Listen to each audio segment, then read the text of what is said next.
Welcome back, everyone. Dr. Corry Clinton is with us today from Lima Memorial. He's getting us a little bit healthier. It is a good time for this International Men's Health Awareness Month. So when we think of men, are there some top health concerns to think about there? So with men, we have the same health problems that anybody else has. You know, the number one cause of death for men is heart disease. So looking at blood pressure, family heart problems, smoking, things like that. But also there's some specific issues like prostate health that, you know, men often have to deal with. And, you know, seeing your primary care provider to check in on that every year is a very good idea.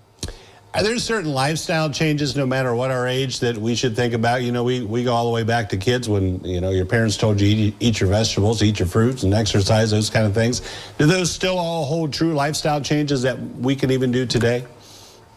Your parents are still right, and so are mine. More vegetables, more exercise is good for everybody. Leafy green vegetables, different colors, all very good things. A huge thing for people is to quit smoking or work to reduce the amount that they're smoking if they're smokers, because that leads massively into increased risk for heart disease as well as lung conditions like lung cancer and emphysema. And as we, you know, get a bit older, looking at things like prostate health and, of course, managing things like colon cancer screening, checking for diabetes, things like that. Those last you mentioned, are those the big screenings that men should be thinking about? And I think we talked about last time the age for men as far as colon cancer screenings, that's dropped from 50 to 45. But certain screenings that men really need to keep in mind? Yes, colon cancer screening, we've gone from age of 50 to starting to age of 45 for most people that are average risk, and that can be done either with a colonoscopy, which isn't as bad as a lot of people feel it's going to be, or with a stool test that you do regularly. There's prostate cancer screening, which, you know, there's been debate back and forth in the medical world about, you know, who should get these screenings, when you should start. So it can be a bit of a complicated topic, but generally starting for a lot of men at age 50, looking at prostate cancer screening, it's something to discuss with your primary care provider, yes. You obviously over the years have dealt with men, women, and children as patients. Are men, is the stereotype true that a lot of times we're just like, it'll be fine, or I don't go to the doctor until I get sick? Are we still that bad as far as getting those wellness visits and preventative screenings?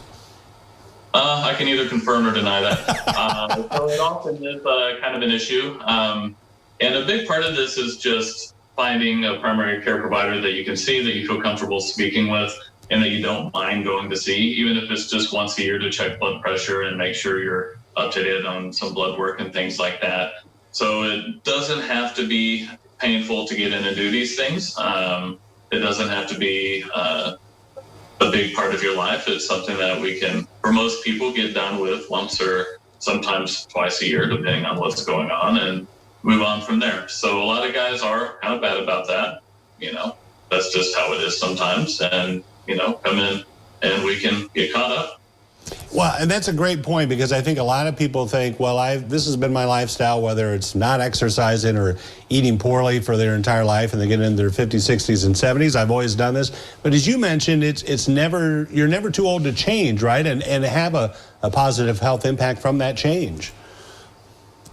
Certainly. And, you know, we have to be realistic and meet with people where they are. And, I mean, I was at the fair last night and I had plenty of fair food.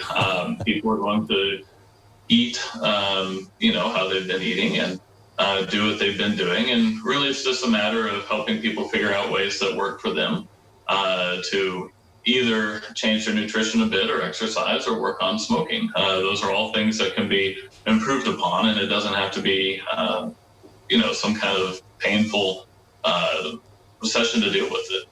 Yeah, and as you mentioned, a wellness visit is crucial. If you can set those up, 877-DOC-LMPC, the number there on the screen. Doctor, thank you so much for the advice. We appreciate it. Thank you. Nice chatting with you. We'll be back after this.